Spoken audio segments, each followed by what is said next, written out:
For COP22 and hope that you enjoy your study here in Morocco. Notre sujet d'aujourd'hui, il traite de, nous allons parler un petit peu d'un problème pas particulier, mais d'un problème qui est un petit peu qui concerne les femmes dans le cadre des changements climatiques, surtout les femmes dans le cadre de négociations dans des contextes difficiles. Pourquoi nous avons choisi ce thème? Nous avons choisi ce thème tout simplement parce que c'est vrai que ici, dans le cadre de la COP22, comme dans la COP21, comme dans les autres éditions qui ont concerné ces changements climatiques, il y a beaucoup d'experts, il y a beaucoup de participants. Seulement, au niveau de la base, il y a beaucoup de personnes encore qui ne savent pas qu'est-ce que c'est que le changement climatique. Toutes ces informations, tout ce travail magnifique qui se fait dans le cadre de ces différentes conférences qui ont lieu. Overwhelmed of all these conferences, and I will be very brief. I will look into the resolution 3025 and what could be the link to the climate change negotiations and the participation of women. So the UN Security Council resolution 3025 concerning women, peace and security acknowledges with its implementation in 2000 the fact that in conflict situations, women and men are affected in different ways, and that women and men must participate and be involved equally in the reconstitution of a peaceful society. Hence, women have to be part of peace talks and negotiations also. This acknowledgement should be linked to climate change adaptation, as an equal participation of women is also missing in this field.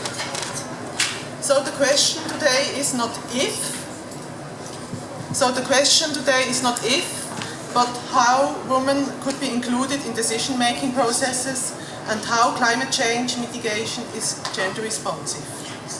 A lot has been done to improve the participation of women since 2000. But what have the 16 years of commitment changed regarding women's participation? Still, there has to be paid attention to four main points.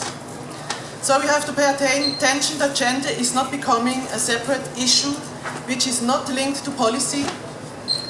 Second, we have to pay attention that gender has not to be reduced to a protection of women as victims. They have a say.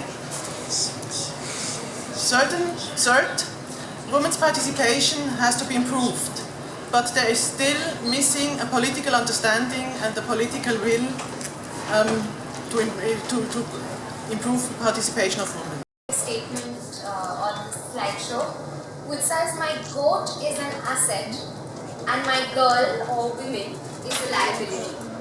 And I think that before we start talking about climate change mainstreaming, we need to sort of see that climate change does not exist in isolation.